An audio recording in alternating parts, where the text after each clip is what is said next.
আজকে প্রেজেন্টেশনটা একটু ইংলিশে হবে, কিন্তু আমি বাংলা করে দিব আপনাদের সুবিধার্থে। আপনারা আশা করি মনোযোগী থাকবেন পুরোটা ক্লাসে, যদিও participant com.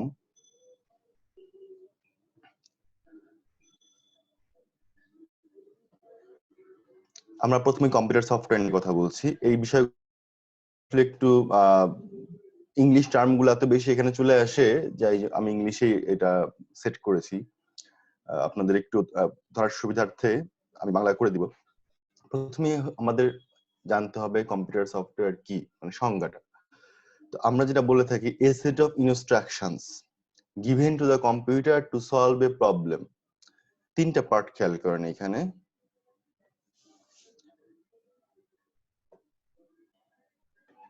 a set of instructions তার মানে কিছু নির্দেশাবলী। given to the computer, আমরা কম্পিউটারকে সেই ইনস্ট্রাকশনটা দিয়ে থাকি কি জন্য? to solve a problem। তিনটা পার্ট। আমরা সফটওয়্যারকে কোনো নির্দেশনা দিয়ে থাকি কোনো প্রবলেম সলভ করার জন্য। তাহলে কি কিছু কোড বা ইনস্ট্রাকশন, কমান্ড, এই কমান্ড গুলো কম্পিউটারকে যখন কোনো প্রবলেম সলভ করার জন্য দেওয়া হয় তখনই সেটাকে আমরা সফটওয়্যার বলি। ঠিক এটাকে যদি আবার একটু সহজভাবে বলি আর একভাবে, তাহলে software is a single or collection of programs that performs a particular task. বর্তমান যুগে আমরা আসলে প্রোগ্রাম শব্দটার সাথে সবাই খুব জড়িত, মানে পরিচিত। হ্যাঁ, সফটওয়্যার প্রোগ্রাম এর সাথে খুব পরিচিত। তাহলে কি software is a single collection of programs, অর্থাৎ প্রোগ্রামের সমষ্টি, that performs a particular task, যে প্রোগ্রামটা নির্দিষ্ট কোনো কাজ করে। তাহলে সফটওয়্যার হচ্ছে কিছু প্রোগ্রামের সমষ্টি, এক বা একাধিক প্রোগ্রামের সমষ্টি যা নির্দিষ্ট কোনো কাজ করে। অর্থাৎ এই সফটওয়্যারকে কিন্তু আসলে আমরা প্রোগ্রাম বলছি, অর্থাৎ যিনি প্রোগ্রাম তিনি সফটওয়্যার। যেটাই প্রোগ্রাম সেটাই আসলে সফটওয়্যার। এখন এই বিভিন্ন ধরনের সফটওয়্যারকে আমরা আসলে বিভিন্ন কাজে ব্যবহার করে থাকি। এক সফটওয়্যার দিয়ে গান শুনি, তার এক সফটওয়্যার দিয়ে মুভি দেখি, আর এক সফটওয়্যার দিয়ে আজকে আমরা ভিডিও কনফারেন্সিং করছি। তো একটা সফটওয়্যারের এক একটা বৈশিষ্ট্য থাকে নির্দিষ্ট কাজ করার জন্য। তাই আমরা বলে থাকি different softwares are used to solve different problems. এই সফটওয়্যারকে প্রাথমিকভাবে দুই ভাগে ভাগ করা যায়। আমরা একটা ভাগকে বলছি সিস্টেম সফটওয়্যার, আর একটা ভাগকে বলছি অ্যাপ্লিকেশন সফটওয়্যার। তাহলে সফটওয়্যার প্রধানত আমরা কয় ভাগে ভাগ করছি? দুই ভাগে, সিস্টেম সফটওয়্যার আর একটা অ্যাপ্লিকেশন সফটওয়্যার। এটা মাথায় রাখতে হবে, এটা একদম এখনই মনে রেখে ফেলেন এটা, যেন আর কখনো ভুলতে না হয়। সফটওয়্যারকে আমরা দুই ভাগে ভাগ করছি, একটা সিস্টেম সফটওয়্যার আর একটা অ্যাপ্লিকেশন সফটওয়্যার। দেখেন আমি খুব বড় ফন্টে লিখেছি, আপনারা যদি মোবাইলেও ইউজ করেন তাহলে পড়তে পারবেন, কষ্ট হবে না আশা করি। আমরা এগুলো দেখবো বিস্তারিত। সিস্টেম সফটওয়্যার, প্রথমে আমরা দেখি সিস্টেম সফটওয়্যারটা কি জিনিস। System software is a set of programs to control and manage the operations of a computer hardware. খেয়াল করে দেখেন এখানে মূল কথা যেটা, সেটা হচ্ছে কম্পিউটার হার্ডওয়্যার। এই যে কম্পিউটার হার্ডওয়্যার, এইটা হচ্ছে মূল কথা। আমরা হার্ডওয়্যার জানি, computer CPU, monitor, motherboard, RAM, hard disk, এইগুলোকে আমরা হার্ডওয়্যার বলছি। এখন দোকান থেকে যখন আমরা এই হার্ডওয়্যার গুলো একসঙ্গে কিনে আনি, দোকানদার হয়তো আমাকে সুন্দর মতো সেট করে দিচ্ছেন, কম্পিউটার শপ থেকে আপনি হার্ডওয়্যার গুলো কিনে আনলেন, আপনাকে সবগুলো অ্যাসেম্বলি করে দিল, একটা সঙ্গে আর একটা কানেকশন দিয়ে দেওয়াকেই আমরা অ্যাসেম্বলি বলি। তো আপনাকে অ্যাসেম্বলি করে দেওয়া হলো, হ্যাঁ, সিপিইউ লাগানো হলো, তারপর সেখানে মনিটর সংযোগ দেওয়া হলো, কিবোর্ড মাউস সংযোগ দেওয়া হলো, তাহলে কি কম্পিউটারটা চলবে? না, শুধু হার্ডওয়্যার একটা আরেকটির সঙ্গে সংযোগ থাকলেই, অর্থাৎ প্রপারলি অ্যাসেম্বলড করলেই আমরা সেই কম্পিউটারকে রান করতে পারি না। সেখানে কিন্তু আমাদের একটা সফটওয়্যার সেটআপ দিতে হয়। আমরা বলি operating system, OS. Operating system বা ওএস, আমরা বলি ওএস দিতে হবে। কি কি সে ওএস দিতে হয় আমরা দেখবো সেগুলা। তো এই যে একটা কম্পিউটার নতুন অ্যাসেম্বল করার পর, হার্ডওয়্যার গুলো অ্যাসেম্বল করার পর প্রথমেই সেখানে যে কাজটা করতে হয়, সেখানে একটা সফটওয়্যার ইনস্টল করতে হয়। এই সফটওয়্যার ইনস্টল না করলে সে জীবন্ত হয়ে ওঠে না। এই যে সফটওয়্যার মাধ্যমে কম্পিউটার হার্ডওয়্যার গুলোর সাথে একটা সঙ্গে আরেকটা সম্পর্ক স্থাপন করা হয়, জীবন্ত করে তোলা হয়, সেটাই আসলে সিস্টেম সফটওয়্যার। আমরা এটাকে অপারেটিং সিস্টেমও বলবো। তো এটা আমরা দেখি। তাহলে একটু খেয়াল করে দেখেন, এই সিস্টেম সফটওয়্যারকে নিয়ে আমরা আলোচনা করছি এখন। এই সিস্টেম সফটওয়্যার হচ্ছে সেট অফ প্রোগ্রাম, অর্থাৎ কিছু কোডিং এর সমষ্টি। আমরা জানি সফটওয়্যার মানে সেখানে কিছু প্রোগ্রাম বা কোডিং এর সমষ্টি বা ইনস্ট্রাকশনের সমষ্টি, সেটা আমরা প্রথম স্লাইডে দেখে এসেছি। সফটওয়্যার মানেই সেখানে কিছু কোডিং রয়েছে বা প্রোগ্রাম রয়েছে বা ইনস্ট্রাকশন রয়েছে। তো এই যে প্রোগ্রামের সমষ্টি, সেট অফ প্রোগ্রামস, মাথায় রাখবেন অবশ্যই কিন্তু a set of programs. System software is a set, এখানে একটা এ পড়তো,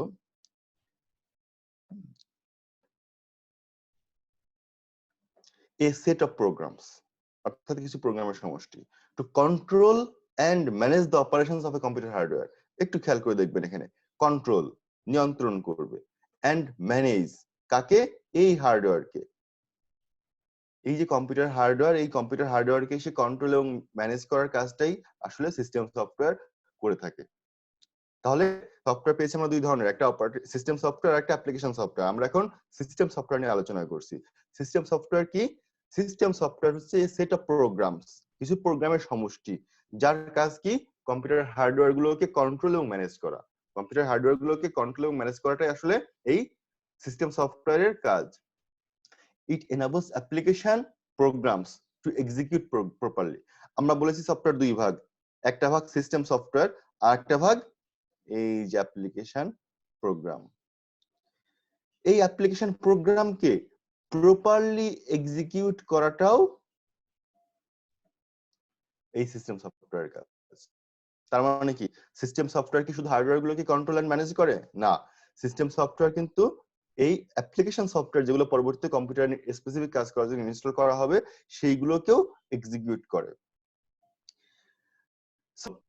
সিস্টেম সফটওয়্যার দুই ধরনের কাজ করে আমরা দেখলাম, একটা হচ্ছে হার্ডওয়্যার গুলোকে ম্যানেজ করে কন্ট্রোল করে, আর অ্যাপ্লিকেশন প্রোগ্রামকে এক্সিকিউট করে, রান করে, পরিচালনা করে। এখানে তিনটা বেসিক অপারেশন আমরা বলতে পারি এই সিস্টেম সফটওয়্যারে। দেখেন আমি উল্লেখ করেছি, এক নম্বর অপারেশন কাজটা হচ্ছে সেভিং ডাটা অন ডিস্ক। আমাদের যে হার্ড ডিস্ক থাকে সেই হার্ড ডিস্কে ডাটাগুলোকে সে সেভ করবে। দুই নম্বর কাজ হচ্ছে making computer work for us, কম্পিউটারকে আমাদের জন্য সচল করে তোলে, মানুষ যেন ব্যবহার করতে পারে হার্ডওয়্যার গুলোকে, সেই কাজটা সে করে থাকে। আর প্রিন্টিং আর ডকুমেন্ট, ডকুমেন্টকে প্রিন্ট করে থাকে, মনিটরে প্রদর্শন করে থাকে, সেটা করে, প্রিন্টও করে, এই ধরনের কিছু কাজগুলো আসলে করে থাকে। আরো অনেক কাজ করে কিন্তু আমার বেসিক তিনটা কাজ, শুধু প্রিন্টিং না, আসলে এখানে প্রিন্টিং এর পাশাপাশি মনিটরে প্রদর্শনের কাজটাও করে। তো সংক্ষেপে বলার জন্য আমরা এভাবে বলছি। কিছু যদি এক্সাম্পল দেই সিস্টেম সফটওয়্যার, আপনারা দেখেন আমার স্ক্রিনে অনেকগুলো আইকন আছে, অনেক আইকনের সঙ্গে আপনারা পরিচিত। যারা একটু পুরোনো আমলের কম্পিউটার ব্যবহার করেন আপনারা এই আইকনটার সঙ্গে পরিচিত, উইন্ডোজ এক্সপি। তারপর রয়েছে এটা উইন্ডোজ 7, এরপর বর্তমানে চলছে উইন্ডোজ 10। এর পাশাপাশি দেখেন এখানে ডেবিয়ান আছে, উবুন্টু আছে, ম্যাক আছে, রেড হ্যাট, আইওএস। এই এর সঙ্গে তো আপনারা মোটামুটি সবাই পরিচিত। এটা অ্যান্ড্রয়েড। হ্যাঁ, এগুলো সবই অপারেটিং সিস্টেম। আপনাদের প্রত্যেকের মোবাইলেই শুধু হার্ডওয়্যার থাকলেই হয় না, সেখানে আমাদের একটা অপারেটিং সিস্টেম ইনস্টল করতে হয়। এগুলো সবই কিন্তু operating system. So system software বলতে পারি আমরা। এই সিস্টেম সফটওয়্যার আসলে তিন ভাগে ভাগ করা যায়।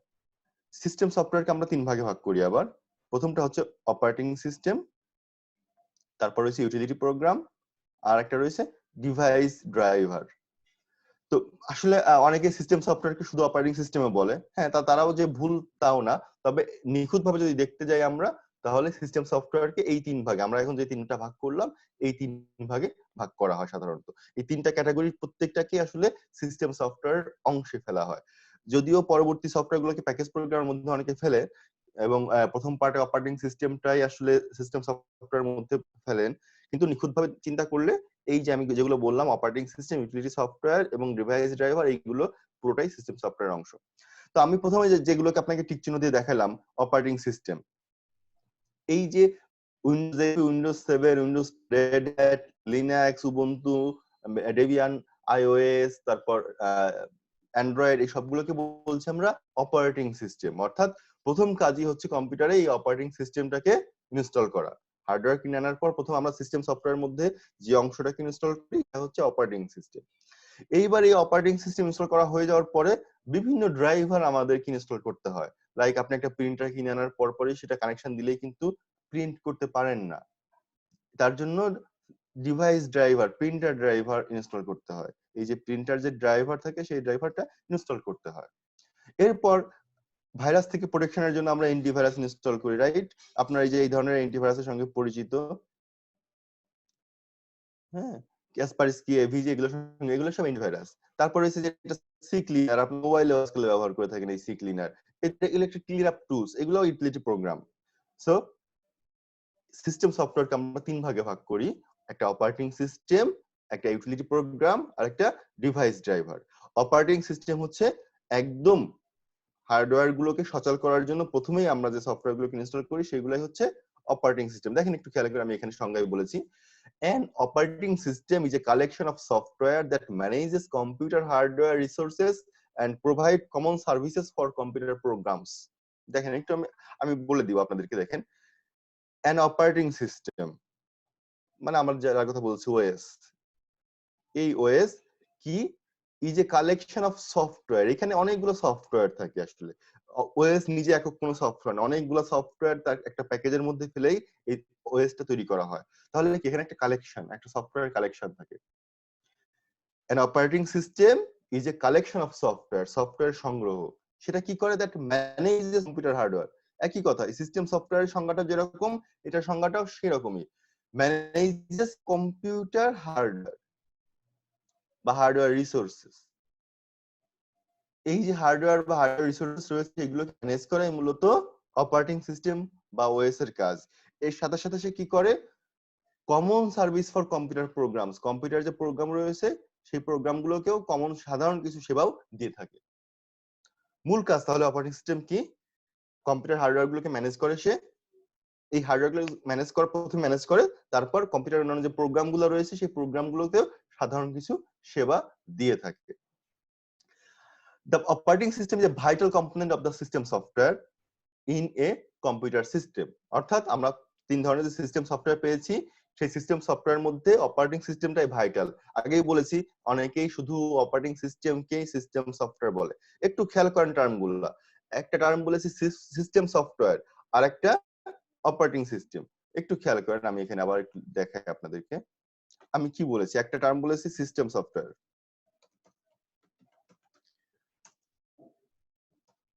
আর একটা বলেছি ওএস বা অপারেটিং সিস্টেম। সিস্টেম সফটওয়্যারের গুরুত্বপূর্ণ একটা অংশ হচ্ছে অপারেটিং সিস্টেম। খেয়াল করবেন এখানে গুলায় ফেলবেন না, এটা গুলিয়ে না ফেলাটাই আজকের ক্লাসের মূল উদ্দেশ্য। সিস্টেম সফটওয়্যার আর অ্যাপ্লিকেশন সফটওয়্যার এই দুটো আমরা প্রথমে পেয়েছিলাম। সফটওয়্যার দুই ভাবে পেলাম, তাই না? একটা সিস্টেম সফটওয়্যার, দেখেন আমি প্রথম থেকে যদি যাই, এটা হচ্ছে সিস্টেম সফটওয়্যার, আর এইটা হচ্ছে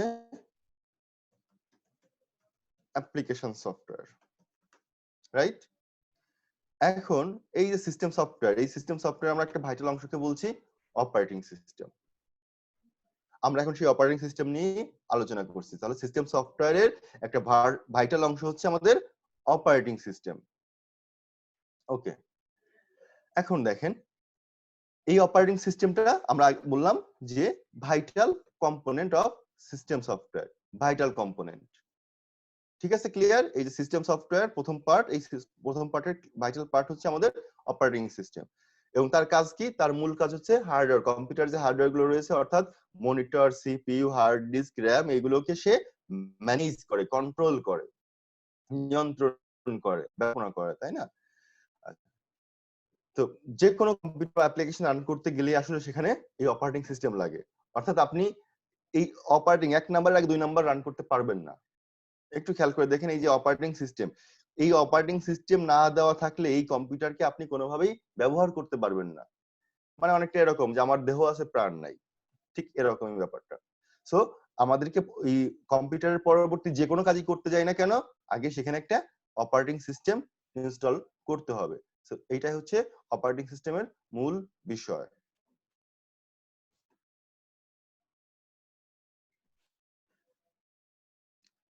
এখন দেখেন আমরা আরো একটু আলোচনা করি, এগুলো জাস্ট আপনাদের জানার জন্য। পরীক্ষা যদি আপনারা নাও লেখেন এটাতে দোষের কোনো কিছু নাই, তবে যদি লিখেন আপনি ডেফিনেটলি অন্যদের চেয়ে এগিয়ে থাকবেন। ইউটিলিটি প্রোগ্রাম, ইউটিলিটি প্রোগ্রাম কি? ইউটিলিটি প্রোগ্রাম হচ্ছে এক ধরনের সিস্টেম সফটওয়্যার যেগুলা ইউজারকে বিভিন্ন ধরনের কনফিগার, বিভিন্ন ধরনের ডিভাইস কনফিগার করার অপশন দেয়। যেমন আমরা প্রিন্টার কানেকশন দিই, অনেক সময় আগে আপনার কম্পিউটারে ওয়েবক্যাম ইউজ করা হতো, এখন বিল্ট ইন থাকে। সো এগুলোর জন্য ড্রাইভার লাগে, বা ব্লুটুথ কানেকশন দিতে হলে ব্লুটুথ ড্রাইভার লাগে। এই যে ড্রাইভার গুলোর কথা অনেক আমরা জানি। সো এই ড্রাইভার গুলো ইনস্টল করলে ওই হার্ডওয়্যারকে ব্যবহার করার সুযোগ পাই আমরা। অর্থাৎ আপনি আপনার একটা ডেস্কটপ আছে ধরেন, এই ডেস্কটপে আপনি এখন একটা ব্লুটুথ কানেকশন দিবেন, আপনার মোবাইলে দিবেন। তো মোবাইলে যখন কানেকশন দিবেন তখন কিন্তু দেখবেন যে ডান পাশে একটু ঘুরতে থাকে, হ্যাঁ, ইনস্টলিং ডিভাইস ড্রাইভার এভাবে লেখা ঘুরতে থাকে, ইনস্টলিং ডিভাইস ড্রাইভার বলে সে ঘুরতে থাকে। তার মানে কি, ওই ডিভাইস ড্রাইভারটা অটোমেটিক্যালি সে আপনার যে মোবাইল আছে সেখানে দেওয়া আছে, সেখান থেকে কানেকশন নিয়ে ইনস্টল করে নিচ্ছে। এই কাজটুকু সে ব্যাকএন্ডে করে। এর ফলেই কিন্তু আপনি মোবাইলটা ব্যবহার করতে পারছেন বা ব্লুটুথ ডিভাইসটা ব্যবহার করতে পারছেন। প্রিন্টার যখন কিনে আনি আমরা, প্রিন্টার কানেকশন দেওয়ার পর সেই ড্রাইভার ইনস্টল ঠিক মতো না করলে কিন্তু আমরা ব্যবহার করতে পারি না। সো এইটাই হচ্ছে ইউটিলিটি সফটওয়্যার বা প্রোগ্রাম। এই ইউটিলিটি প্রোগ্রামের মূল কাজ হচ্ছে কম্পিউটারকে ওই হার্ডওয়্যারের সঙ্গে কানেকশন দিয়ে তাকে ব্যবহার উপযোগী করে তোলা। আমি যে বললাম এটা হচ্ছে ডিভাইস ড্রাইভার, আমি অন্য সংজ্ঞায় বলেছি। এটা হচ্ছে ডিভাইস ড্রাইভার, অর্থাৎ যে আমরা যে প্রিন্টার বা ব্লুটুথ ডিভাইসের কথা বলেছি এগুলোকে ডিভাইস ড্রাইভার বলছি আমরা। আর ইউটিলিটি প্রোগ্রাম হচ্ছে সিস্টেমের বিভিন্ন কিছু কনফিগার করা। যেমন আপনার এই কম্পিউটারে ধরেন কয়জন অ্যাক্সেস করতে পারবে, কে অ্যাক্সেস করতে না পারবে, তার জন্য আমি একটা বায়োমেট্রিক সিস্টেম এখানে ইনস্টল করলাম। বায়োমেট্রিক মানে আমার ফিঙ্গারপ্রিন্ট অথবা আমার ফেস ডিটেকশন, এগুলো ইউটিলিটি প্রোগ্রামের মধ্যে আমরা বলতে পারি। অথবা আপনার এই কম্পিউটার কতক্ষণ অন থাকবে, কতক্ষণ পর অটোমেটিক্যালি বন্ধ হয়ে যাবে, এই ধরনের কিছু কাজগুলো আমরা করতে পারি এই ইউটিলিটি প্রোগ্রামের মধ্যে দিয়ে। পাশাপাশি আমরা যেমন এন্টিভাইরাস ইনস্টল করি, এন্টিভাইরাসটাকে এর মধ্যে বলি। এরপর সিস্টেমের অপ্রয়োজনীয় টেম্পোরারি ফাইল ডিলিট করি আমরা। এই টেম্পোরারি ফাইল ডিলিট করার জন্য আমরা সি ক্লিনারের মতো টুলস ব্যবহার করে থাকি। এইগুলো হচ্ছে utility programme.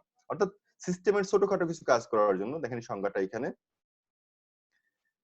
Specific task related to the management of computer. কম্পিউটারের ব্যবস্থাপনার জন্য নির্দিষ্ট কোনো কাজ করে থাকে যেগুলো, সেগুলো আসলে ইউটিলিটি প্রোগ্রাম। তাহলে আমি আবার একটু ক্লিয়ার করি এখানে, ইউটিলিটি প্রোগ্রাম হচ্ছে সিস্টেমের কিছু ব্যবস্থাপনার কাজ করে, নির্দিষ্ট কোনো ব্যবস্থাপনার একটা নির্দিষ্ট কোনো কাজের জন্য ব্যবহার করা হয়ে থাকে, সেটা হচ্ছে ইউটিলিটি প্রোগ্রাম। আর ডিভাইস ড্রাইভার হচ্ছে বিভিন্ন ডিভাইস গুলো, বিভিন্ন হার্ডওয়্যার গুলো অ্যাডিশনাল, কম্পিউটারের বাইরে অ্যাডিশনাল কিছু ড্রাইভার ব্যবহার করার জন্য, হার্ডওয়্যার ব্যবহার করার জন্য আমরা যে সফটওয়্যার ব্যবহার করে থাকি তাকে ডিভাইস ড্রাইভার বলে। যেমন ব্লুটুথ ডিভাইস, প্রিন্টার, ওয়েবক্যাম, এই ধরনের ডিভাইস। ওকে, এবার আসি আমরা অ্যাপ্লিকেশন সফটওয়্যার। অ্যাপ্লিকেশন সফটওয়্যার কি জিনিস? অ্যাপ্লিকেশন সফটওয়্যার হচ্ছে নির্দিষ্ট কোনো ব্যবহারকারী নির্দিষ্ট কোনো কাজে ব্যবহার করতেই ব্যবহার করা হয় এই ধরনের software. It includes program that do real work for user, অর্থাৎ ব্যবহারকারীর বাস্তবিক অর্থেই কোনো বিশেষ প্রয়োজন হয়। যেমন ধরেন ছাপাখানায় প্রেসের যে কাজগুলো করা হয় সেখানে নির্দিষ্ট কোনো কাজ লাগে প্রেস প্রিন্ট করার জন্য। সো সেটা একটা অ্যাপ্লিকেশন সফটওয়্যার, সেখানে যে সফটওয়্যারগুলো ব্যবহার করা হয়। গ্রাফিক্স ডিজাইনিং এর জন্য আমরা যে সফটওয়্যারগুলো ব্যবহার করে থাকি নির্দিষ্ট শুধু ডিজাইন করার জন্য ব্যবহার করা হয়। ছবি সুন্দর করে কেটে বসানোর জন্য এক জায়গা থেকে আরেক জায়গায়, কারো চেহারা সুন্দর করার জন্য, হ্যাঁ, কারো চেহারা একটু মুখে কোথাও একটু স্পট আছে ওইটাকে আমরা রিমুভ করে দিলাম, বা আমার ব্যাকগ্রাউন্ডে এখন আছি আমি ঢাকা শহরের কোনো ঘিঞ্জি এলাকায়, সেটাকে ব্যাকগ্রাউন্ডটা রিমুভ করে আমি হয়তো সুন্দর কোনো ন্যাচারাল সিনারি বসিয়ে দিলাম। এই যে কাজগুলো আমরা করতে পারি, এগুলো হয়তো ফটোশপে করছেন বা এই ধরনের কোনো সফটওয়্যারে। এটা নির্দিষ্ট কাজ করার জন্য, ছবি এডিটিং কাজ, এই যে নির্দিষ্ট কাজ করার জন্য আমরা যে কাজগুলো করে থাকি সেটা আসলে অ্যাপ্লিকেশন সফটওয়্যার। এই অ্যাপ্লিকেশন সফটওয়্যারকে অনেক সময় প্যাকেজ সফটওয়্যার বলে থাকে। সো বিভিন্ন ধরনের অ্যাপ্লিকেশন সফটওয়্যার আমরা ব্যবহার করে থাকি, দেখবো সেগুলো। দেখেন এখানে ওয়ার্ড প্রসেসিং এর জন্য আপনার ডান পাশে এই যে এই ধরনের আইকনগুলোর সঙ্গে পরিচিত, এটা মাইক্রোসফট ওয়ার্ড, মাইক্রোসফট এক্সেল, এটা গুগল ক্রোম, মজিলা ফায়ারফক্স, আপনারা এগুলোর সঙ্গে পরিচিত, রাইট?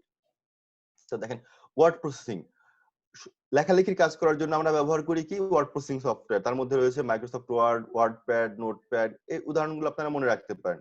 এই স্লাইডটা খুবই ইম্পর্ট্যান্ট, এই স্লাইডটা খুবই ইম্পর্ট্যান্ট, আপনারা এই উদাহরণগুলো অবশ্যই দিবেন অ্যাপ্লিকেশন সফটওয়্যার লিখতে গেলে। ওয়ার্ড প্রসেসিং, ওয়ার্ড প্রসেসিং এর জন্য মাইক্রোসফট ওয়ার্ড, নোটপ্যাড, এগুলা কিন্তু লেখালেখির সফটওয়্যার, এগুলো লেখালেখির জন্য আমরা ব্যবহার করি। এরপর হচ্ছে স্প্রেডশিট সফটওয়্যার, মানে হিসাব নিকাশের, হিসাব নিকাশ করার জন্য Microsoft Excel, Open Office Calc, এই সফটওয়্যারগুলো ব্যবহার করে থাকি। গ্রাফিক্স ডিজাইনিং এর জন্য অ্যাডোব ইলাস্ট্রেটর, ফটোশপ, এগুলো ব্যবহার করে থাকি। ইন্টারনেটের জন্য রয়েছে internet explorer, Mozilla Firefox, Google Chrome, আরো অনেক কিছু। ডাটাবেজের জন্য রয়েছে মাইক্রোসফট এক্সেস, মাইএসকিউএল, ওরাকল এবং আরো অনেক ধরনের এই ধরনের অ্যাপ্লিকেশন সফটওয়্যার রয়েছে। এগুলো জাস্ট একটা কিছু এক্সাম্পল। এই এক্সাম্পল গুলো অবশ্যই আপনারা এইভাবে সুন্দর করে দিবেন। আচ্ছা, এরপর সফটওয়্যারকে আমরা আরো দুই ভাগে ভাগ, এতক্ষণ যেটা বললাম অ্যাপ্লিকেশন আর প্যাকেজ। ওকে, গুড। আমরা প্রথমে বলেছিলাম সিস্টেম সফটওয়্যার অ্যাপ্লিকেশন, এই পার্ট এখানে শেষ। আমরা সিস্টেম বলেছি, অ্যাপ্লিকেশন বলেছি, ওকে, উদাহরণও দিয়েছি, এই পার্ট এখানে শেষ। এই সব ধরনের সফটওয়্যারকে আবার আমরা দুই ভাগে ভাগ করতে পারি, একটা কাস্টমাইজড সফটওয়্যার আর একটা প্যাকেজ সফটওয়্যার। এবার চিন্তা করেন, সামনে ঈদ, কেনাকাটা করতে হবে। কি কেনাকাটা করি আমরা প্রথমে? ঈদ, সামনে ঈদ কেনাকাটা করি, চিন্তা করলে প্রথমে আমরা কি চিন্তা করি? Dress, right? আমরা সামনে ঈদ কেনাকাটা করতে হবে চিন্তা করলে প্রথমে চিন্তা মাথায় আসে ড্রেসের কথা, ড্রেস শপিং, জুতা শপিং, এইগুলো। আচ্ছা, তো ড্রেস কিনতে গেলে কি আমরা দুই কাজ করি। কেউ কেউ কি করে, রোজার আগেই, বিশেষ করে মেয়েরা, মেয়েদের জন্য এটা খুবই ডিফিকাল্ট ইস্যু হয়ে দাঁড়ায়, রোজার আগেই তারা টেইলর শপে গিয়ে অর্ডার দেয় যে আমার বুকিং দিয়ে রাখে যে আমার এই এতগুলো জামা বানাই দিতে হবে তোমার, তাই না? মেয়েরা অর্ডার দিয়ে থাকে টেইলর শপে গিয়ে, রেডিমেডও কেনে, কিন্তু রেডিমেড যদি ফিটিং না হয় তাহলে কি হয়, ওই টেইলরকে কিন্তু লাস্ট মোমেন্টে গিয়ে আপনি পাবেন না। বহু টেইলর ঢাকা শহরে রয়েছে যারা 10 রোজার পরে আর অর্ডার নেয় না, 10 রোজার পর তাদেরকে তারা কোনোভাবে অর্ডার নিবে না। সো এখানে একটু খেয়াল করে দেখেন, কেউ করছে কি, কেউ বসুন্ধরা সিটিতে গিয়ে রেডিমেড কিনে এনে ঈদের আগের দিন শপিং করছে, একদম ঈদের আগের দিন, চাঁদ রাত, হ্যাঁ, ঢাকা শহরে প্রাণ ঢাকার যারা তারা বলে চাঁদ রাত, চাঁদ রাতে গিয়ে শপিং করবে, তার আগ পর্যন্ত ব্যবসা বাণিজ্য, এটা খাওয়া দাওয়া যায়, এগুলা সব করবে। হুম।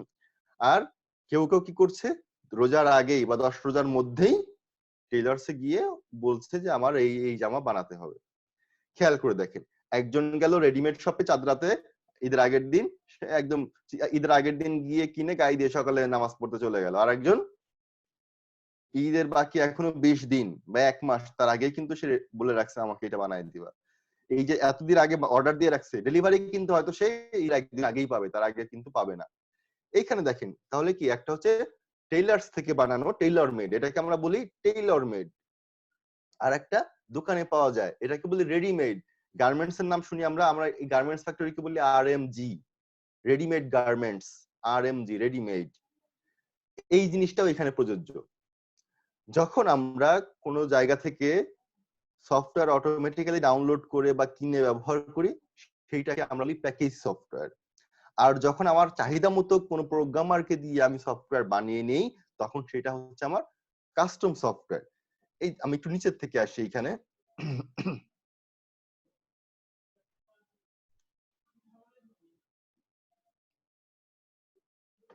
একটু আপনারা খেয়াল করে দেখেন, এখানে প্যাকেজ সফটওয়্যার,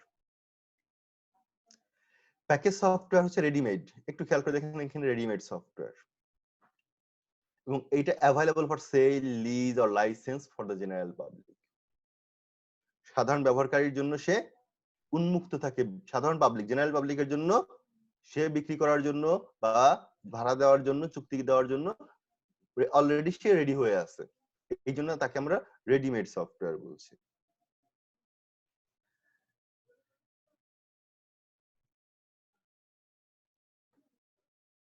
এই যে রেডিমেড, এই রেডিমেড সফটওয়্যার আমরা বলে থাকি। আর কাস্টমাইজ সফটওয়্যার যেটা, সেটাকে আমরা বলি টেইলর মেড।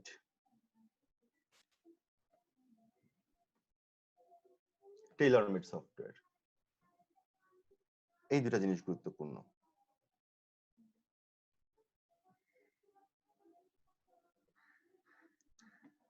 তাহলে কাস্টমাইজ সফটওয়্যার কি? যে সফটওয়্যার ব্যবহারকারীর প্রয়োজন মতো, এই দেখেন এখানে আমি যদি আবার একটু বলি, কাস্টম সফটওয়্যার একটা সফটওয়্যার যেটা স্পেশালি ডেভেলপ করা হয় for some specific organisation or other user. অর্থাৎ অন্য কোনো প্রতিষ্ঠান বা ব্যবহার নির্দিষ্ট কোনো প্রতিষ্ঠান, একদম দেখেন স্পেসিফিক, টার্মগুলো গুরুত্বপূর্ণ, আমি যেগুলো আন্ডারলাইন করি এগুলো খেয়াল করবেন, টার্মগুলো খুবই গুরুত্বপূর্ণ। প্রথম কথা হলো স্পেশালি ডেভেলপড, বিশেষভাবে তৈরি করা হয়েছে। কার জন্য?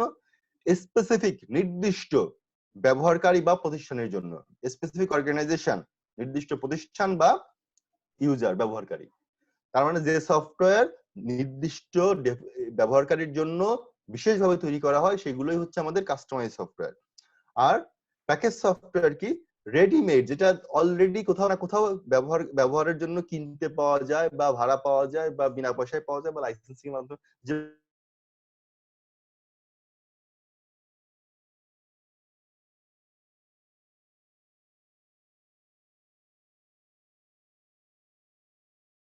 আপনি কিছু করতে পারবেন তখন আর আপনাকে কিছু করতে হলে আবার এখন চাঁদরাতে কিনছেন আপনি, তাহলে কি ঈদে কিন্তু আপনি আসলে পড়তে পারতেছেন না।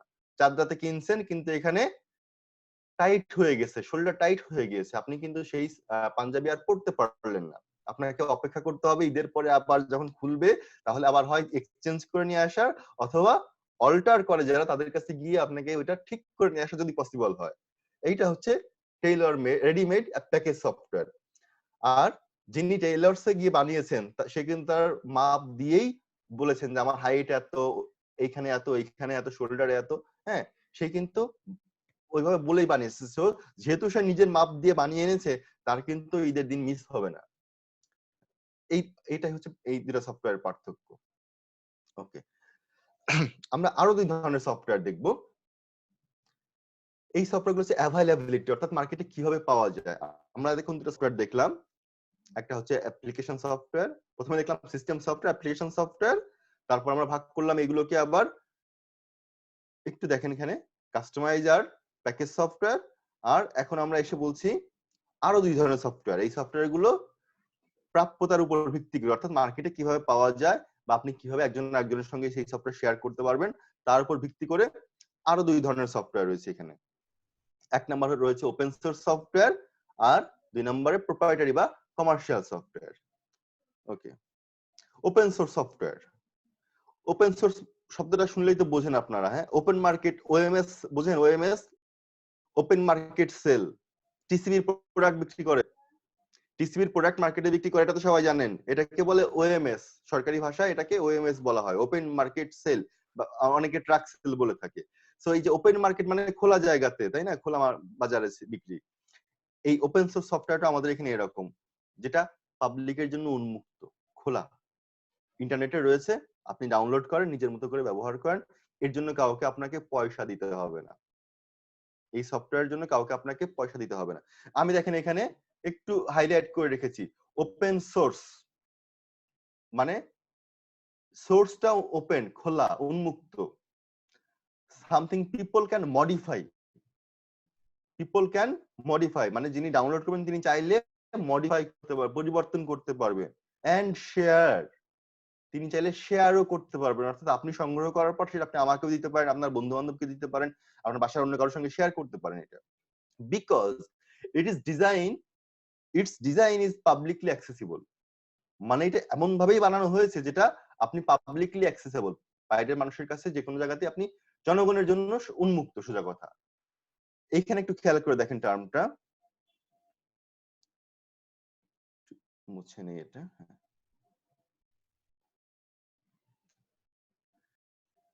ফ্রিলি অ্যাভাইলেবল, কথাটা এখানে খুব গুরুত্বপূর্ণ। এই সফটওয়্যারটা একেবারেই ফ্রিলি অ্যাভাইলেবল, বিনা পয়সায় আপনি এই সফটওয়্যারটা পাবেন। এবং মোস্ট ইম্পর্টেন্টলি, এই যে আমি হাইলাইট করেই রেখেছি এই অংশটা, এর সোর্স কোড উন্মুক্ত। সোর্স কোড অর্থাৎ সফটওয়্যার লিখতে গেলে আমরা আগেই জানি যে কিছু ইনস্ট্রাকশন লাগে, কিছু কোডিং লাগে, কিছু প্রোগ্রাম লাগে।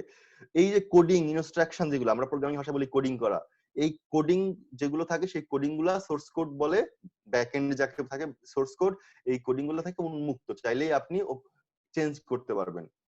ধরেন আপনি চিন্তা করেন, আপনারা সবাই তো কম্পিউটার ব্যবহার করছেন, আপনি জুম ব্যবহার করছেন, আপনি কি চাইলেই জুমের আইকন চেঞ্জ করতে পারছেন? পারছেন না। আপনার গুগল ক্রোম ব্যবহার করছেন, চাইলেই গুগল ক্রোমের আইকন চেঞ্জ করতে পারছেন? পারবেন না। চাইলেই গুগল ক্রোমে নিজের ছবি বসাইতে পারবেন? যায় না এটা।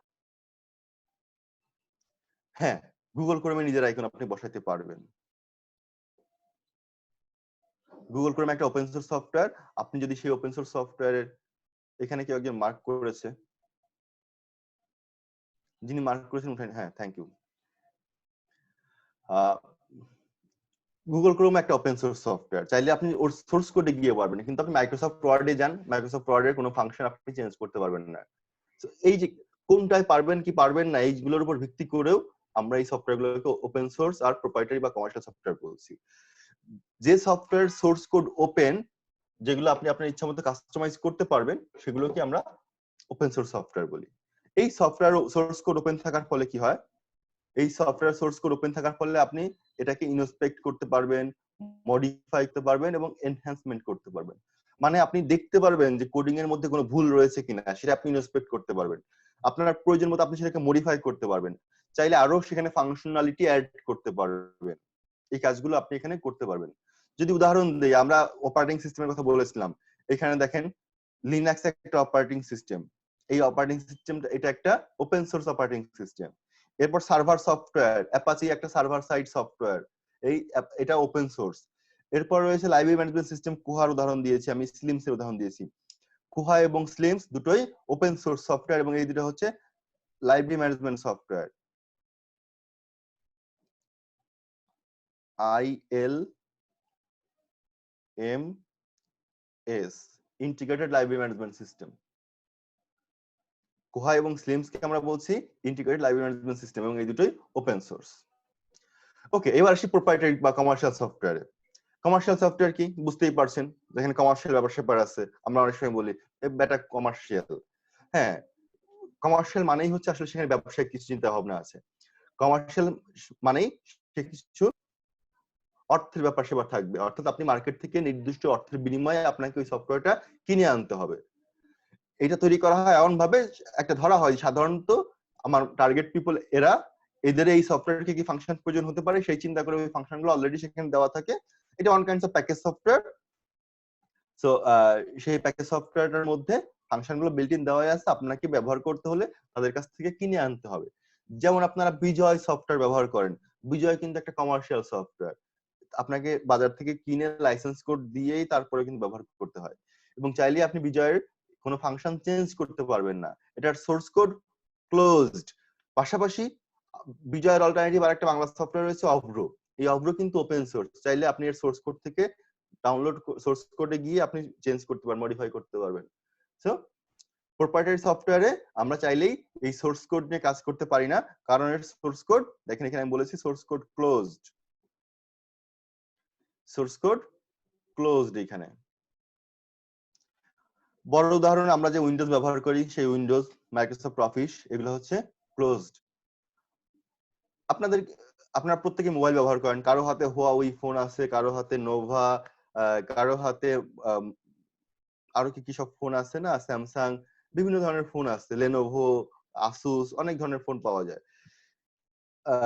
সবচেয়ে জনপ্রিয় দুইটা ফোনের কথা যদি এখন বলি, তাহলে দেখবেন স্যামসাং, হুয়াওই। আরো একটা কম দামি ফোন আছে না, শাওমি, রেডমি। আচ্ছা হ্যাঁ, এই শাওমির কথাও বলি। তো শাওমি একজন ব্যবহার করে বোধহয় MIUI আর একজন বোধহয় EMUI। আপনারা ভালো জানেন, আমি যদিও অ্যান্ড্রয়েড ফোন ব্যবহার করি না, সো জাস্ট আমার যতটুকু আইডিয়া আছে আমি বলছি। কেউ একজন শাওমিতে বোধহয় EMUI আর হুয়াওইতে বোধহয় MIUI, এরকম কিছু একটা ব্যবহার করে তারা। এটা মানে কি, এটা হচ্ছে তারা সবাই আসলে ব্যবহার করে অ্যান্ড্রয়েড। অ্যান্ড্রয়েড একটা open source software, Android open source operating system, কিন্তু সেখানে লাইসেন্সিং এর কিছু টার্মস এন্ড কন্ডিশনস রয়েছে। তো হুয়াওই করেছে যেটা কি, অ্যান্ড্রয়েডটাকে তাদের মতো করে কাস্টমাইজ করে তারা তাদের ফোনগুলোতে এনেছে।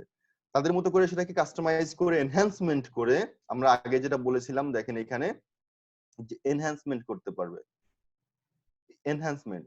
তো হুয়াওই বা শাওমি তারা প্রত্যেকেই এনহ্যান্সমেন্ট করে তাদের মতো করে তারা মার্কেটে এই সফটওয়্যারটা এনেছে। হুয়াওই যখন এনেছে তখন তারা একটা নাম দিয়েছে, শাওমি যখন এনেছে তখন তারা আরেকটা নাম দিয়েছে। অ্যান্ড্রয়েডের তারা গুগলের যে অ্যান্ড্রয়েড কিন্তু বানিয়েছে গুগল, অ্যান্ড্রয়েড গুগলের যে ভার্সন তারা সেই ভার্সনটাও মেইনটেইন করছে, শুধু ডিস্ট্রিবিউশন চেঞ্জ। অ্যান্ড্রয়েডের ভার্সনটা ধরেন অ্যান্ড্রয়েড 8, এই অ্যান্ড্রয়েড 8 হুয়াওই যে ভার্সনটা মার্কেটে এনেছে সেটার নাম দিয়েছে তারা এক রকমের, আর শাওমি যেটা এনেছে সেটার নাম দিয়েছে আর এক রকমের।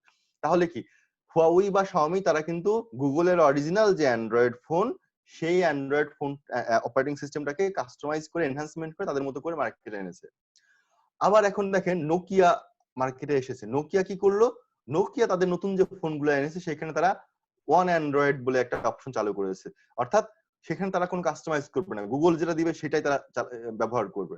অর্থাৎ গুগল যদি কোনো আপডেট রিলিজ করে সঙ্গে সঙ্গে নোকিয়ার ফোনেও সেই আপডেটটা আপনি পেয়ে যাবেন, কিন্তু হুয়াওই বা শাওমির ক্ষেত্রে কিন্তু সেই আপডেট আপনি পাবেন না যতক্ষণ না হুয়াওই বা শাওমি ওই আপডেটটা তাদের ফোনে নিয়ে তাদের সফটওয়্যার সার্ভারে নিয়ে এনহ্যান্সমেন্ট করে তাদের জন্য ওপেন করে দিয়েছে। চাইলেই কিন্তু আপনি গুগল থেকে সেটা নিতে পারেন না। যখন আপনি অ্যান্ড্রয়েড যান তখন কিন্তু সেটা সে আবার সরাসরি গুগল থেকে নিয়ে নেয়। পার্থক্যটা এইখানেই। আর যদি মাইক্রোসফটের কথা বলি, মাইক্রোসফটের অপারেটিং সিস্টেম গুলো দেখেন উইন্ডোজ 95, 98, 2000, তারপর এক্সপি, এরপর উইন্ডোজ ভিস্তা, উইন্ডোজ 7, উইন্ডোজ 10 চলছে এখন। তারা নির্দিষ্ট বছর পর পর এই সফটওয়্যার গুলো মার্কেটে ছাড়ে। আপনি চাইলেই এখানে কোনো চেঞ্জ করতে পারেন না। হ্যাঁ, আজকাল অনেক হ্যাকাররা আছে, সেগুলো হ্যাক করে অনেক কিছু করে, কিন্তু সেটা অ্যাডভান্স লেভেলের হ্যাকারদের জন্য, মাস পিপলের জন্য কিন্তু নয়। ওকে, এবার মোস্ট ইম্পর্টেন্টলি আজকে ক্লাসের অলমোস্ট শেষের দিকে এসেছি। একটু লম্বা ক্লাস, কারণ আমাদের ক্লাসগুলো শেষ করতে হবে, ইউনিটগুলো। আজকে ইউনিট 2 এর মোটামুটি যতটা সম্ভব আমি চেষ্টা করেছি কভার করতে। মোস্ট ইম্পর্টেন্টলি এই ওপেন সোর্স এবং কমার্শিয়াল সফটওয়্যার পার্থক্যটা আপনাদেরকে জানতে হবে। এটা নরমালি পরীক্ষায় এসে থাকে। তো ওপেন সোর্স সফটওয়্যার যদি আমরা চিন্তা করি, ওপেন সোর্স সফটওয়্যার এক নাম্বার কস্ট চিন্তা করলে এটা ফ্রি অফ কস্ট। এটার জন্য আপনাকে পয়সা দিতে হবে না, আপনি ডাউনলোড করে বিনা পয়সায় ইউজ করতে পারবেন। কিন্তু কমার্শিয়াল সফটওয়্যার আপনাকে অবশ্যই পেমেন্ট করতে হবে। সো এখানে costing is main factor. Open source software চিন্তা করতে গেলে প্রথমেই আসবে কস্টিং। এরপর সেকেন্ড যেটা আসে সেটা আমি অবশ্য যদি একটু শেষে লিখেছি, সোর্স কোড। এই software source code, open source software source code থাকে ওপেন, কিন্তু এটার সোর্স কোড থাকে closed. Commercial software source code closed থাকে। ওনারশিপ, ওপেন সোর্স সফটওয়্যারের যখন আপনি ব্যবহার করবেন তখন আপনি তার ইউজার। এর জন্য আপনার কারো কাছে কোনো কৈফিয়ত দিতে হবে না বা কোনো ধরনের কোনো দায়বদ্ধতা থাকবে না। শুধু আপনি লাইসেন্সিংটা মেনে চলবেন। ওপেন সোর্স সফটওয়্যারের জন্য কিছু লাইসেন্সিং টার্মস আছে, যেমন জিপিএল ভার্সন 3 বা এমআইটি ধরনের কিছু লাইসেন্স আছে। সেগুলো কঠিন কোনো কিছু না। সেগুলো হচ্ছে যে আপনি ইচ্ছা মতো ব্যবহার করতে পারবেন, পরিবর্তন করতে পারবেন, কোনো সমস্যা নেই, কিন্তু মূল যিনি সফটওয়্যারটা তৈরি করেছেন তার নামটা রাখতে হবে, তাকে বাদ দিয়ে নিজের নামে চালিয়ে দেওয়া যাবে না। এটাই আসলে বলা হয়, সবগুলোর মূল কথা এটাই থাকে। ওকে, তাহলে ওপেন সোর্স সফটওয়্যারের ওনারশিপ থাকে ব্যবহারকারীর কাছে, আর সফটওয়্যার কমার্শিয়াল তার কাছে, বা যিনি বিক্রেতা তার কাছে। ওপেন সোর্স সফটওয়্যারকে আপনি কাস্টমাইজ করতে পারবেন ইচ্ছা মতো, যদি আপনি একটু প্রোগ্রামিং নলেজ থাকে তাহলে আপনি কাস্টমাইজ করতে পারবেন, কিন্তু কমার্শিয়াল সফটওয়্যারকে আপনি কাস্টমাইজ করতে পারবেন না। আপনাকে এর জন্য ভেন্ডরের কাছে যেতে হবে, কনসাল্ট উইথ ভেন্ডর। কমার্শিয়াল সফটওয়্যারে আপনার প্রয়োজন মতো কাস্টমাইজেশন আনতে গেলে আপনাকে অবশ্যই ভেন্ডরের সাহায্য নিতে হবে। ভেন্ডরের কাছে গিয়ে আপনাকে এই সফটওয়্যারটা কাস্টমাইজ করতে হবে। নিরাপত্তা, সিকিউরিটির কথা যদি বলি, তাহলে ওপেন সোর্স সফটওয়্যার একটা বিশাল কমিউনিটি থাকে সারা পৃথিবী জুড়েই, যার ফলে সেখানে একদম নভিস থেকে শুরু করে অ্যাডভান্স লেভেলের লোকজন থাকে। কোনো বাগ ধরা পড়লে, বাগ মানে ভুল ত্রুটি, কোনো ভুল ত্রুটি সফটওয়্যার ধরা পড়লে সঙ্গে সঙ্গে কেউ না কেউ রিপোর্ট করে, আর রিপোর্ট করলে সেই রিপোর্টের সলিউশন দেওয়ার জন্য পৃথিবীর বিভিন্ন প্রান্তে লোকজন আছে, কেউ না কেউ আপনার রেসপন্স করবে, আপনাকে সেই কাজটা করে নিতে হবে, অথবা প্যাচ মার্কেটে আসবে, আপনি দ্রুতই সমাধান করতে পারবেন। তবে এই ক্ষেত্রে কেউ কিন্তু আপনার দায়িত্ব নেবে না, রেসপন্সিবিলিটি আপনার নিজের ঘাড়েই। আপনি এই সফটওয়্যার ব্যবহার করবেন সম্পূর্ণ নিজের দায়িত্বে। অন্যদিকে কমার্শিয়াল সফটওয়্যারে কোনো বাগ পাওয়া গেলে এই দায় দায়িত্ব সম্পূর্ণটাই ভেন্ডরের, অর্থাৎ যিনি সফটওয়্যার তৈরি করেন বা বিক্রি করেন তার দায়িত্বে তিনি আপনাকে এই বাগ ফিক্স করে দিবেন। তবে এই প্রক্রিয়াটা ওপেন সোর্স সফটওয়্যারের মতো ফাস্ট হয় না, লেন্দি হয় সাধারণত। তবে ভাইস ভার্সা সবার ক্ষেত্রেই হতে পারে, case to case, but normal case আমরা বলছি। ইন জেনারেলি কমার্শিয়াল সফটওয়্যারে বাগ ফিক্সিং এ একটু লম্বা সময় লাগে। তবে এখানে একটা সুবিধা আছে, যেহেতু কমার্শিয়াল সফটওয়্যারে সোর্স কোড ক্লোজ থাকে, তাই এইখানে কোনো বাগ থাকলে সেটা বের করাটাও অ্যাডভান্স লেভেলের লোকজন ছাড়া সাধারণ লোকজনের পক্ষে সম্ভব নয়। আর ওপেন সোর্স সফটওয়্যারে যেহেতু সাধারণ লোকের অ্যাক্সেস আছে, কোনো ভুল ত্রুটি থাকলে খুব সহজেই সাধারণ লোকজনও দেখতে পারে। এটা ওপেন সোর্স সফটওয়্যারের একটা বাড়তি সুবিধা, যার যেহেতু খুব অনেক বেশি লোক এটাতে চোখ দিতে পারে, ভুল ত্রুটি আছে কিনা দেখতে পারে, তাই এটার নিরাপত্তা আসলে বেশি নিশ্চিত করা সম্ভব হয়। Quality of support, open source সফটওয়্যারে আপনি আসলে কোনো সাপোর্ট পাবেন না বলা যায়। আপনি কমিউনিটি সাপোর্ট পাবেন। ধরেন আমরা বাংলাদেশে কোহা ব্যবহার করি প্রচুর লোক, বাংলাদেশে অলমোস্ট 70% লাইব্রেরি কোহা ব্যবহার করে। 30% লাইব্রেরির মধ্যে 25% লাইব্রেরি ব্যবহার করে স্লিমস, বাকি 5% তো অন্যান্য সফটওয়্যার ব্যবহার করে। তো এই যে কমিউনিটি রয়েছে, বিভিন্ন সফটওয়্যার ব্যবহারকারী কমিউনিটি, এই কমিউনিটির কাছে আমরা চাইলেই কিন্তু সাপোর্ট পেতে পারি। আমি একজন জানি না, কিন্তু আপনাদের মিজান স্যার জানেন, আর একজন জানেন, আনিস স্যার জানেন, কেউ না কেউ আমরা জানি, সলিউশনটা আমরা করে দিতে পারছি। কিন্তু গ্যারান্টি দিয়ে আপনার এই সলিউশনটা কেউ করে দিবে না, যে হ্যাঁ কোনো প্রবলেম হলে তুমি এর জন্য আমার কাছে আসো, আমি সলিউশন করে দিব। এই গ্যারান্টি আপনাকে ওপেন সোর্স সফটওয়্যারে কেউ দেবে না। কিন্তু কমার্শিয়াল সফটওয়্যারে আপনি এই গ্যারান্টি পাবেন। আপনি যার কাছ থেকে সফটওয়্যার কিনেছেন তিনি আপনাকে নির্দিষ্ট মেয়াদে একটা লাইসেন্সিং দিবেন, যে 1 বছর 2 বছর 5 বছর এই সফটওয়্যার গুলোর জন্য আপনাকে ওয়ারেন্টি দিবেন। এই ওয়ারেন্টি পিরিয়ডে তিনি আপনাকে লাইসেন্সিং কন্ডিশন অনুযায়ী সাপোর্ট দিবেন। এটাকে কোয়ালিটি অফ সাপোর্ট বলে। বাগ মানে ভুল ত্রুটি প্রোগ্রামের মধ্যে, অর্থাৎ আমরা যে প্রোগ্রামিং লিখি, কোডিং লিখি, কোডিং এর মধ্যে কোথাও কোনো ভুল ত্রুটি থেকে গেলে, সফটওয়্যার যদি ঠিকমতো কাজ না করে, তাকে আমরা বাগ বলি। সো মোটামুটি এটাই ছিল আসলে আজকের আমাদের ক্লাস। আমরা যদি একটু উদাহরণ দেখি তাহলে ওপেন সোর্স সফটওয়্যারের মধ্যে লাইব্রেরি ফিল্ডের কিছু উদাহরণ বলছি। লাইব্রেরি ফিল্ডে যে সমস্ত সফটওয়্যার ব্যবহার করি তার কিছু উদাহরণ: Koha, Slims, PMB, DSpace, Evergreen, Open Biblio, এগুলো হচ্ছে open source library management software. এর মধ্যে এই যে স্লিমস সফটওয়্যারটা দেখছেন আপনারা, এই স্লিম সফটওয়্যার আমি এর সাথে 2010 সাল থেকে কাজ করি। এটার বাংলা ট্রান্সলেশন আমার, এবং এর ডেভেলপার কমিউনিটির সঙ্গে খুব ক্লোজলি কাজ করি। বাংলাদেশে আমি স্লিমস এর কান্ট্রি কোঅর্ডিনেটর, বাংলা ট্রান্সলেশনটা আমারই করা। সো বাংলাদেশে মোটামুটি 20টার উপরে প্রতিষ্ঠানে ব্যবহার করে স্লিমস। এটা আমার সফটওয়্যার বলা যায়, মানে বাংলাদেশে আমি এটা প্রমোট করছি। সো বাম পাশে আপনারা যেগুলো দেখছেন এই সবগুলো সফটওয়্যার আসলে ওপেন সোর্স। আর ডান পাশে যেগুলো দেখছেন কমার্শিয়াল বা প্রপ্রাইটারি সফটওয়্যার, লিপসিস, 7, Polaris, Glass, Destiny, Apple Wireless, Millennium Wireless, এগুলো আসলে বাংলাদেশে এখন খুব কম প্রতিষ্ঠান ব্যবহার করে। যেমন লিপসিস আগে ব্রিটিশ কাউন্সিল ব্যবহার করতো, এখন তারা করে না, এখন তারা কোহা ব্যবহার করে। এর মধ্যে ডেস্টিনি সফটওয়্যারটা কোন কোন ইংলিশ মিডিয়াম স্কুলে ব্যবহার করছে, কেউ কেউ বোধহয় মিলেনিয়াম ব্যবহার করছে, অন্যান্য দেশে ব্যবহার হয় স্কুল লেভেলে glass, destiny, Apollo, millennium. Develop কান্ট্রিতে